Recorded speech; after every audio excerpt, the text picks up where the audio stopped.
성경 토파보기 이정도 목사의 이 정도는 잡고 가자.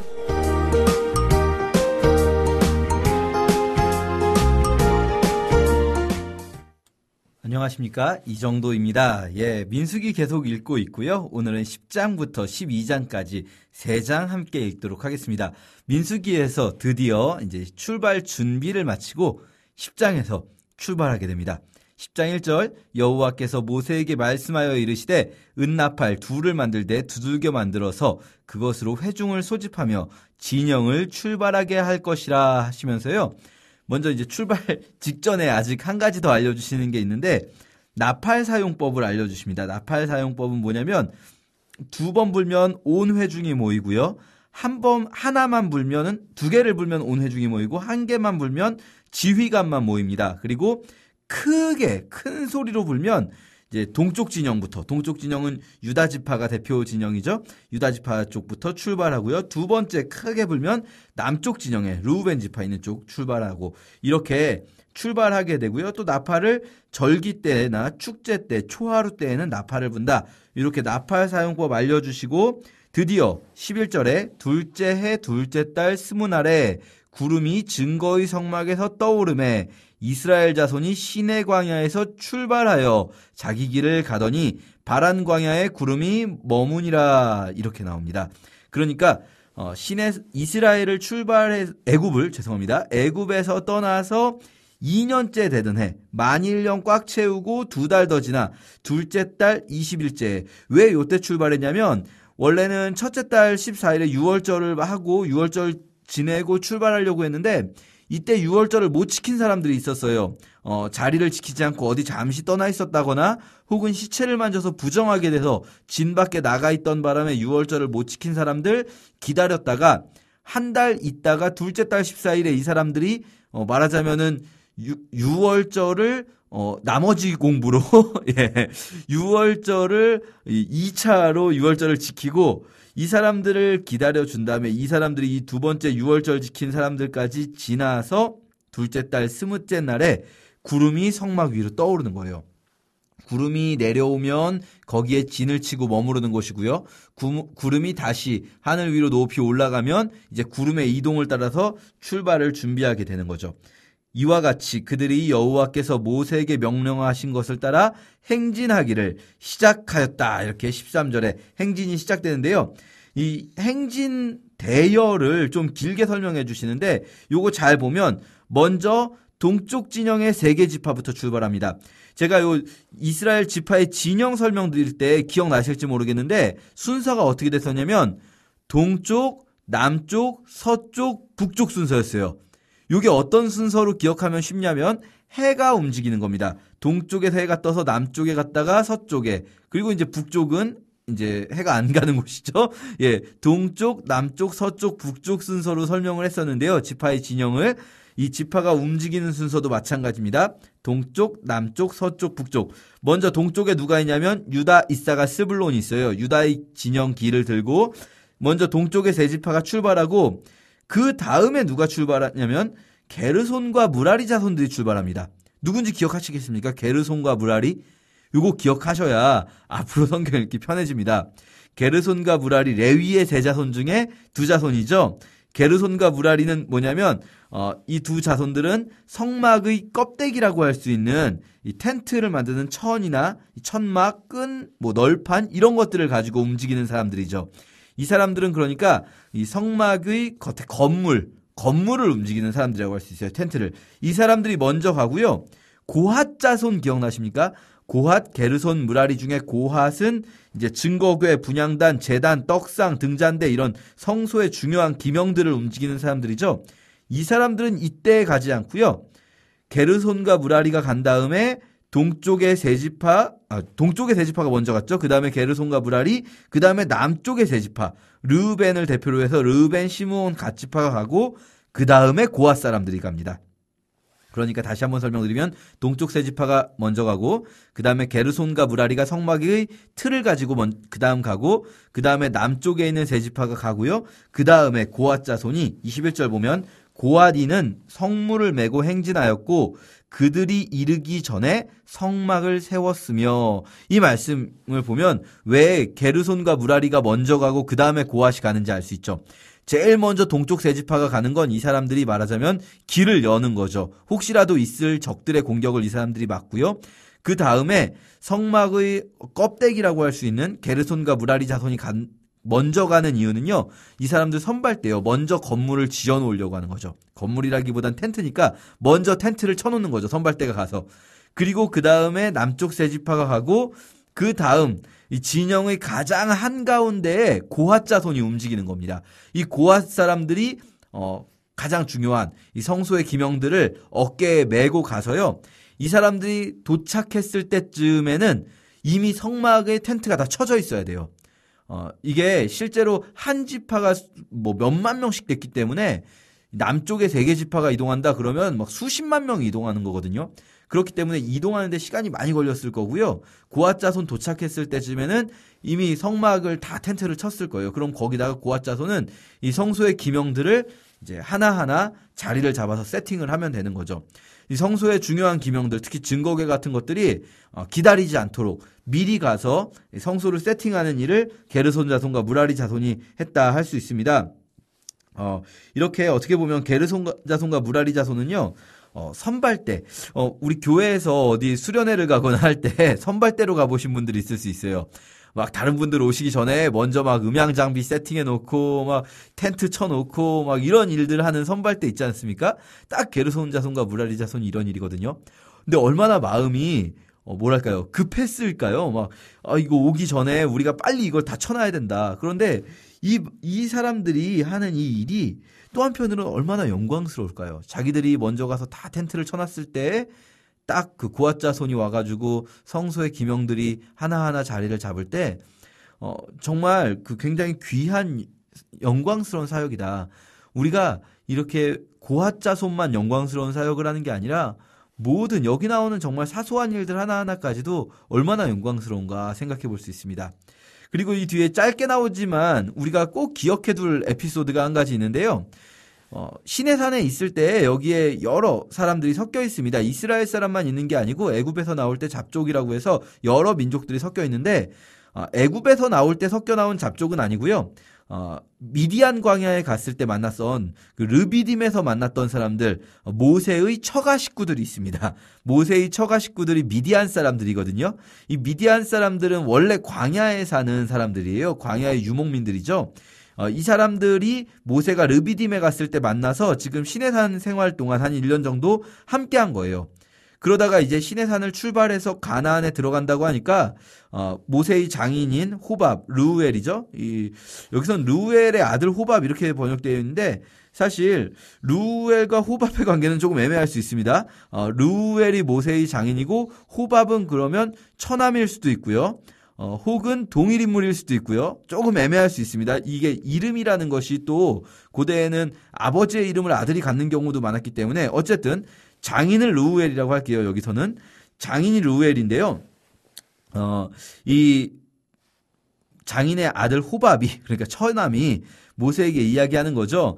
우리가 원래 광야 백성들인데 니네가 이제 광야를 떠나서 가나안 들어간다면 우리 이제 헤어지자. 여기서 그만 헤어지고 우리는 우리 집으로 갈게. 이렇게 말을 한 거예요. 그랬더니 모세가 뭐라고 하냐면, 청컨대 우리를 떠나지 마소서. 당신은 우리가 광야에서 어떻게 진칠지를 아나니 우리의 눈이 되리이다. 우리와 동행하면 여호와께서 우리에게 복을 내리시는 대로 우리도 당신에게 행하리이다. 이렇게 말합니다. 그러니까 함께, 쉽게 말하면 같이 가자 이거죠. 같이 가자. 이 처가 식구들한테 같이 가자. 왜냐하면 당신들은 이 광야를 잘 알고 있으니까 우리가 어디쯤에 진을 어떻게 쳐야 될지 당신들 잘 알지 않냐. 우리는 사실 애굽에 있다가 나왔기 때문에 광야에 대해서는 잘 모르기 때문인 거죠. 그렇기도 하고, 또 우리와 동행하면 주님이 우리에게 복 주실 때 우리가 당신들을 잊지 않겠다. 우리도 주님이 우리에게 복 주시는 만큼 당신들에게 하겠다 해서 이 미디안 사람들이 함께 하게 됩니다. 이 사람들 미디안 중에서도 이제 미디안 민족은 여러 또 분파가 있는데요. 겐족 속이라고 불리거든요. 유목민들이었다가 지금 이 사건을 통해서 이스라엘 안으로 들어옵니다. 이 겐 사람들에 대해서 기억하셔야 돼요. 이 겐 사람들 중에 일부가 나중에 이스라엘 안에서 이방인이지만 이스라엘 사람들보다 더 하나님께 헌신하는 자들로 나오거든요. 레갑 자손이라고 나옵니다. 이 겐 사람들의 후예 레갑, 그리고 이 레갑의 후예들 중에 어떤 사람이 있냐면 레갑의 아들 여호나답, 요나답이라고도 하고 여호나답이라고도 하는데요. 이런 사람이 있습니다. 이 사람이 누구냐면요. 여러분 요거 기억하실 거예요. 아합 왕. 그쵸? 아합 왕 기억하실 거예요. 역대급 악당이죠. 우상 숭배자 중에 아주 역대급 우상 숭배자. 이 아합 왕을 물리칠 때 예후 장군이 아합 왕을 물리치고 왕이 되거든요. 그때 그 예후의 쿠데타, 열왕기하 10장에 나오는 예후의 쿠데타 때 예후와 함께 바알 숭배자들을 물리치고 아합 왕을 물리친 예후 왕조의 개국공신입니다. 그리고요, 이 사람은요, 예후 왕조가 세워지는데 혁혁한 공을 세웠기 때문에 예후가 왕이 되었을 때 엄청 대접을 받았겠죠. 그리고 막 귀족이 될 사람 아니겠습니까? 그런데 나중에 또 예후가 타락해서 예후가 여호와를 떠날 때는요, 이 사람은 자기 자손들에게 3가지를 명령합니다. 첫째, 니네들은 이제 앞으로 영원히 집에서 살지 말고 장막에서 살아라. 집 짓고 살지 말고 텐트 치고 살라는 겁니다. 그리고 2번째, 니네들은 영원히 포도주를 먹지 말아라. 3번째, 니네들은 영원히 목축만 해라. 이거 뭐냐면요, 쉽게 말하면 니네들 가난하게 살으라는 겁니다. 거지같이 살으라는 겁니다. 이 시점쯤 되면 열왕기하 10장쯤 되면 이제 사람들이 텐트에 살지 않습니다. 더 이상 이 출애굽하고 광야 생활할 때나 텐트에 살지, 이때는 다 집에 살 때거든요. 그런데 너희는 절대 집에 살지 말고 장막에 살아라. 너희는 포도주를 먹지 말아라. 지난주에 나시린규례 할 때 말씀드렸는데 포도주라는 건 기쁨을 상징합니다. 내가 정말 우리식으로 말하면 탄산음료 같은 거예요. 기호식품입니다. 기호식품. 배고플 때 먹는 게 아니라 내가 기쁘고 싶어서 먹는, 맛있고 싶어서 먹는 음식이 포도주인데요. 그거 먹지 못하게 하는 겁니다. 목축만 해라. 이런 것들 너희들은 이제 가난하게 살아라 이거죠. 목축이라는 게 원래는 비천한 직업이 아니었는데 요때쯤 되면, 그러니까 열왕기 왕정시대로 넘어가면 농경사회로 바뀌면서 목축을 하는 사람들은 대단위의 목축을 하는 그 농장주가 되거나 아니면 실제로 목축을 실제로 하는 그런 농장주인이 아닌 사람들은 이 가난한 노동자들이거든요. 그렇기 때문에 이 요나답이라는 사람, 여호나답이라는 사람은 자기가 왕조의 개국공신임에도 불구하고 이 왕조가 하나님을 떠나자 자기는 그 귀족의 지위를 버리고 오히려 가난하게 살겠다. 자기 자식들에게도, 자손들에게도 이런 부귀 영화를 따르지 말아라. 이 예후가 부귀 영화를 따르면서 변질되는 것을 봤기 때문일 수도 있어요. 이런 명령을 한 사람입니다. 이렇게 마치 백이숙제가 수양산에서 청빈하게 사는 것처럼 절개를 지키면서 청빈의 삶을 살게 하는데요. 이 요나답의 이야기가 한참 뒤에, 성경의 한참 뒤쪽에 예레미야 35장에서 또 나옵니다. 예레미야 35장은 이제 이스라엘 멸망 직전이거든요. 이때 예레미야가 갑자기 어떤 일을 하냐면 35장에서 레갑인들을 불러서 시험하는 장면이 나와요. 레갑 족속에게 포도주를 먹어라, 이렇게 포도주를 대접해 줍니다. 예레미야가. 그런데 거기서 레갑 족속, 이 레갑 자손들의 대답이 아주 걸작입니다. 이렇게 말합니다. 레갑의 아들 우리 선조 요나답이 우리에게 명하여 이르기를 너희와 너희 자손은 영영이 포도주를 마시지 말며 집도 짓지 말며 파종도 하지 말며 포도원도 재배치 말며 두지도 말고 너희 평생에 장막에 거처하라. 이렇게 명령했었다. 그리고 우리는 그렇게 하겠다고 약속했었다. 그러니까 우리는 포도주를 먹지 않겠다라고 말해요. 이게요, 왜 놀랍냐면요, 아까 말씀드린 그 예후 왕조가 세워질 때 여호나답하고 지금 여기 예레미야 35장은요 250년이 넘는 시간의 간극이 있습니다. 250년, 256년 이렇게 되는 간극이 있는데요. 이 기간 동안에 하나님 앞에서 세웠던 그 약속을 지킨 거예요. 여러분, 250년 전이면요, 우리로 따지면 1760몇 년 이렇게 됩니다. 조선 영조 40년 됩니다. 여러분, 조선 영조 40년대에 우리의 조상이 어떤 약속을 했는데 우리가 지금까지 우리 가문은 그것을 지키고 있습니다. 그것도 우리한테 어떤 유익한, 우리한테 좋은 그런 약속이 아니라 그때 조선 영조 40년 때 우리 가문의 선조 누구누구가 우리는 여호와 앞에서 청빈한 삶을 살아야 하니까 집에서 살지 말고 맨날 텐트만 치고 살고 포도주를 먹지 말고 우리를 기쁘게 하는 기호식품들, 맛있는 음식들 먹지 말고, 그리고 뭐랄까요, 파종하고 농경을 하면서 재산을 모으지 말라고 했다고 해서 우리는 250년간 조선시대에 있었던 그 선조 때문에 지금까지 우리는 장막에만 거주하고 있습니다. 남들 다 아파트 사는데, 남들 다 좋은 집 사는데 우리는 지금도 어디 빈 터에 가서 텐트 치고 살고 있습니다. 이렇게 말하는 가문이 여러분 상상이나 되십니까? 믿기지 않는 일이에요. 250년 동안 여호와 앞에 그 신실한 약속을 지켜온 자들, 이들이 레갑 자손이에요. 이들이 지금 이렇게 우리가 본 민수기 10장의 에피소드로 이스라엘 가운데 합류하게 되는 거죠. 우리도 사실 이 혈통상으로 이스라엘 자손이 아니지 않습니까? 우리도 이스라엘의 족속이 아니죠. 그런데요, 우리도 이방인이지만 성경은 이렇게 혈통상의 이스라엘보다 더 진짜 이스라엘, 더 하나님의 언약에 신실한 자들을 보여주고 있어요. 그것이 구약에서도 이미 드러나고 있는 거죠. 신약에서만 이방인들이 하나님께서 받아주시는 것이 아니라 구약에서도 이미 이렇게 드러나고 있습니다. 우리 이 레갑 자손 에피소드 보고요. 그리고 이제 10장에서 그들이 여호와의 산에서 떠나 3일 길을, 신의 산에서 3일 떠나간 다음에 첫 번째 쉴 곳을 찾게 되고요. 3일이 지나니까 쉴 곳을 찾는 거죠. 우리도 그래서 보통 수요일 날 3일 예배 뭐 이렇게 하는데 3일이면 지쳐서, 예. 그리고 이제 11장에 가서 다베라와 기브론 핫다와 사건이 있는데요. 둘 다 좋은 사건이 아닙니다. 백성이 하나님을 원망하니까 하나님께서 진노하셔서 불을 붙여서 진영 끝을 사르게 하시니까 사람들이 불타 죽는 일들이 벌어지고요.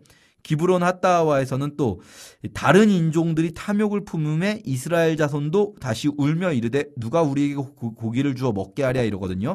그러니까 아까 말씀드린 그 잡족들, 이 겐족속처럼 정말 신실한 이방인이 있는가 하면 오히려 이스라엘을 악한 길로 이끄는, 그러니까 여기 보면 11장 4절 보면 다른 인종들이 먼저 막 식탐을 부린 거예요. 고기 먹고 싶어 막 이런 얘기를 한 거죠. 그러니까 이스라엘 사람들도 거기에 전염돼가지고 고기 달라 막 이러고, 모세가 이제 이스라엘 백성이 원망하니까 자기도 너무 힘들어가지고 하나님한테 막 원망하죠. 따지죠. 하나님 저 혼자 왜 이렇게 해야 합니까?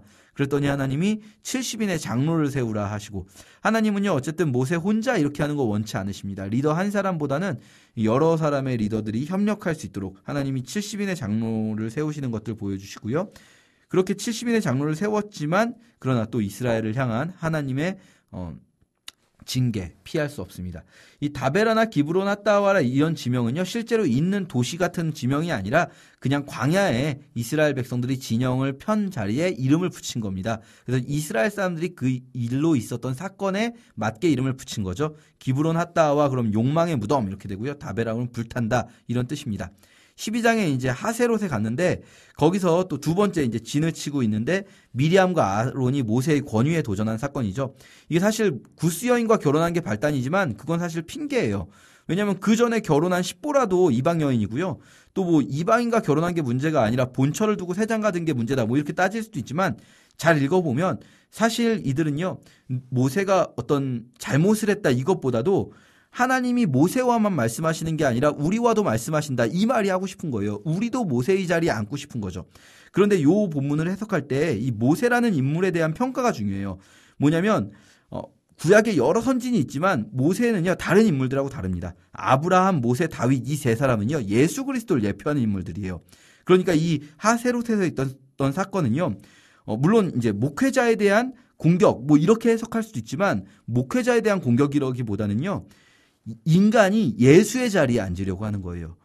어떤 인간 리더십들, 여기 말하는 하나님이 너희 중에 여러 선지자가 있는데 다른 선지자들에게 내가 환상으로도 보여주고 꿈으로도 보여주지만 그런 선지자들하고 모세는 다르다.